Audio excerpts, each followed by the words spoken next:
La région des Savanes a de nouveau été la cible des groupes armés. Alors que la situation sécuritaire semblait connaître une accalmie, le week-end écoulé a été marqué par une nouvelle incursion meurtrière. Deux attaques distinctes ont endeuillé les villages de Kouampante et de Tolonli, situés dans la préfecture de Kpandja à l'ouest, à une cinquantaine de kilomètres au nord-est de Dapaan, chef-lieu de la région des Savanes.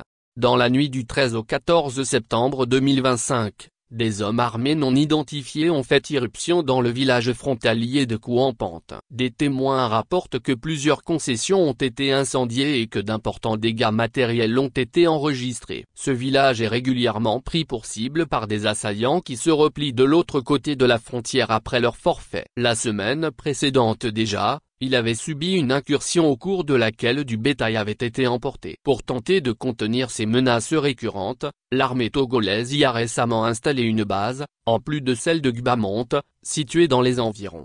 Dans la matinée du dimanche 14 septembre, c'est le village de Tolonli, situé à mi-parcours entre Papri et Kouampante, qui a payé un lourd tribut. Une famille de réfugiés burkinabés, installée dans le village, a péri dans l'explosion d'un engin explosif improvisé. Le père, son épouse et leurs 3 enfants, qui se rendaient au champ à bord d'une charrette tirée par un âne, ont trouvé la mort lorsque celle-ci a heurté une mine.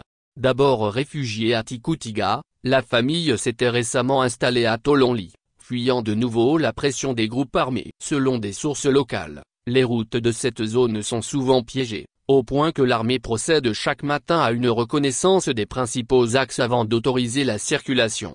Ces attaques, qui surviennent au moment où l'on croyait à une relative accalmie, rappellent la vulnérabilité persistante des localités frontalières du Nord Togo face aux groupes armés. Elles traduisent également la stratégie des assaillants, alternant entre attaques directes et pose d'engins explosifs sur les axes ruraux.